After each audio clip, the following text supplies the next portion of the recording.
In this episode, I'm trying to do my intro. I'm trying to do my intro. Yeah. All right.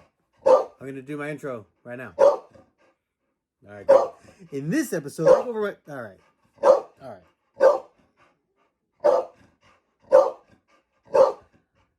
In this episode, I go over my top 5 picks for New Comic Book Day coming out next week, September 28th, 2022.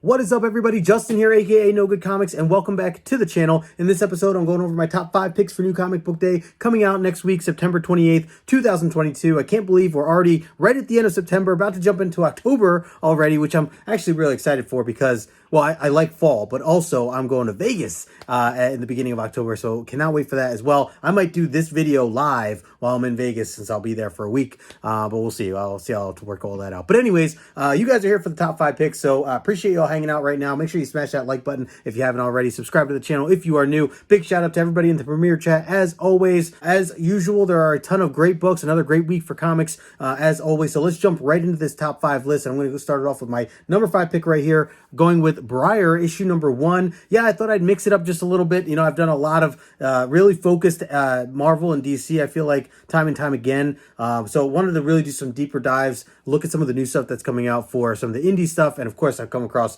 this book right here. This is Briar, issue number 1 by Boom Studios. One of the things that caught my attention right away is this beautiful cover here. You know, you got this chick coming out of the swamp. She's got a sword. There's blood everywhere. I'm very curious just seeing that. I also noticed that Christopher Cantwell, he's doing the writing for this, which I've definitely checked out his work before. And then Herman Garcia doing the artwork, including this cover that we're looking at as well. The description also caught my attention. So it says, what if Sleeping Beauty never got her happily ever after and instead had to save herself? So it's essentially a retake on this classic tale that we know of, Sleeping Beauty. I imagine this is going to be much more violent than the original tale, as you can just see here from the cover. So yeah, I'm down to check this out. I see there's actually a good amount of covers here, including a Jenny Frison cover, so that's nice as well. But anyways, yeah, looking for some new fresh stuff, and indies are always a great way to go about it. So that is why this is up on my list at number 5, Briar, issue number 1. Going into my number 4 is another indie title. This one is Old Dog, issue number 1. This is a Image comic, and let's see, the writer here, writer and artist, Declan Shalvey, who I am not familiar with, but I'm always interested when I know that somebody's on a project where they're doing both the writing and the illustrations for it. It's always intriguing. And this cover, even though, I mean, this is from Shalvey, this cover kind of reminded me of Southern Bastards, which is from Jason Aaron. So it's not, it's, you know, different all around, but the cover of the artwork definitely reminded me of that. So Old Dog notes here, it's about this guy, Jack Lynch, who was once a promising CIA operative, I guess at the eve of retirement. Looking back at all his failed career, he is asked, or he's tasked with one final mission. And then, of course, that final mission goes horribly wrong. That's a bit cliche with some of these types of stories. But I'm definitely still interested to at least kind of, you know, explore a little bit more where this goes. Seems like he gets paired up with somebody he wouldn't imagine ever working with. And it says, in order to adjust, this old dog will have to learn some new tricks. Seems like, again, another violent one, starting off here with 2 violent ones, but yeah, I'm enough. It's got enough for me that I want to check it out, so I'm gonna put it on the list here at number 4, Old Dog, issue number 1. Let's see, going into my number 3 pick, it's this book right here, X-Men, issue number 15. Now, let me just say, the X-Men series has been, I think, it's been phenomenal. I've really been enjoying it, and the last issue, number 14, if you haven't read it, go back and read it. It was so good, man. I actually think that was the best issue of the series so far. And I've been enjoying all of it. So I don't know, something about that issue. I actually don't even think I bought it physically, because I've been doing a lot of digital reading with that, but I think I have to go back and own that issue because I enjoyed it that much. So, yeah, I'm going to have to go back for 14. But anyways, 15 is the one that's on my list because that's coming out next week. And the whole Judgment Day X titles, all that stuff's been fantastic. Now, I will note, this doesn't actually mark or talk about Judgment Day. And for how things left off in the last one, or the hints that it was going to, I think we're going to have like a little bit of an adjustment of what they plan on telling in this one. Now, granted, it's still going to take place with all the things that are going on right now within the, the Axe Judgment Day stuff. But it might somewhat take place in a bit of a different time. I know that this is where they're kind of revisiting the Vault issues. If you've never read those, I think it's issue 18 and 19 from the X-Men series, X-Men title before this one with Jonathan Hickman. Really, really epic stuff. And I've been wanting them to revisit those two issues because there's so much story to them and they only put so much in them. So if you haven't read this, or if you, I should say, if you've read this, you know what I'm talking about. If you haven't, probably not a book for you overall, but I would say, anyone who knows a lot of the background and what's been going on with the mutants in general, this is hopefully it's gonna be great. So I'm looking forward to it. That's why it's number 3 on my list. X-Men issue number 15, Jerry Duggan doing his thing. Okay, no, going into number 2, I'm really pumped. This probably should be a number 1. I had to make it a number 2 because the other number 1 is definitely a number 1 as well. So you know how this goes. So this is like my 1A, or we'll call it 2 on my list. But I'm going with this book, The Nice House on the Lake, issue number 10. It is finally back after a little bit of a hiatus again, which it feels like, it's been 2 different time periods where they took these like longer, 3 to 4 month breaks. So I'm glad to see that it's back again.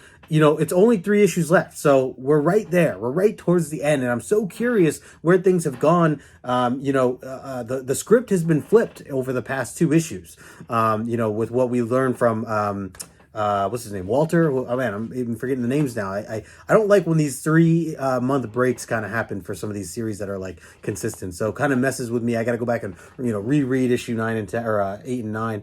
But anyways, been loving the series. If you guys haven't read it, go back, get the trade, read issue 1, whatever it is that you got to do. I think you'll be hooked right from the get. It was one of my top reads as it was coming out. Like I said, the hiatus kind of took the hype away, and the excitement. But, so James Tynion, if I didn't mention this already, James Tynion doing the writing for this. Alvaro Martinez Bueno, absolutely phenomenal artist, doing the cover here along with the interior stuff. Just really enjoying it. And this is one of the few comics that I actually have my girlfriend into as well. She's been reading this and really enjoying kind of where this has gone so far. But we definitely want to see where this ends, and hopefully there's no more hiatuses. We get these last 3 issues because there's only 12 total that I know of, anyways.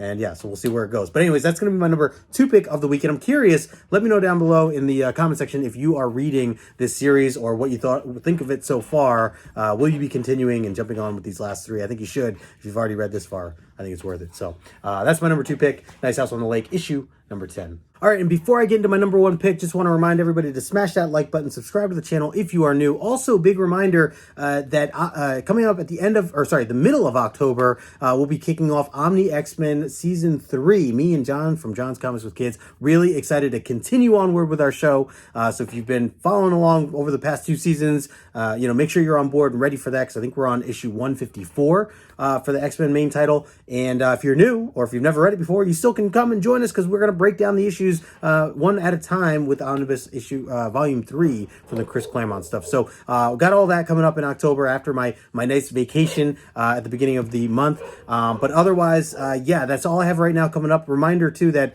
I will have my cover buys of the week coming up in a couple of the YouTube, what do they call them? Not reels, but YouTube shorts. So I'll be putting them up on Wednesday nights, I think, maybe Thursday mornings, for the books of this week coming up. So if you're confused, great. You'll figure it out as I start posting those along the way. But anyways, let's get into my number 1 pick, and that is this book right here.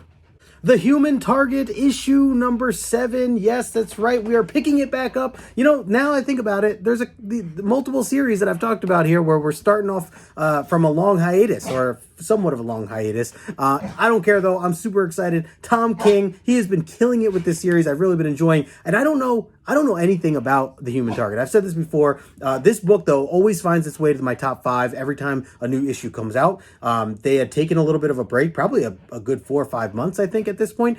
Last month they did come out with a one-shot that kind of took place in front of this series, but it was still Tom King, and it was kind of a setup to explaining some other things. It really was important, actually. So, I mean, you really should read it in it gives context to what we know already right now, and just some of the relationships and why some of the characters we've met so far are the way they are, if that makes sense. For those who have read the one shot, you know what I'm talking about. And also it was a great read, so yeah, definitely like that. The other thing about this series that I always highlight and I always recommend people checking out simply for this fact right here is that it's Greg Smallwood. Greg Smallwood doing the artwork and this cover here along all the cover A's, which I've been buying every single cover A of his. I've just fallen in love with the guy's artwork. He is so good.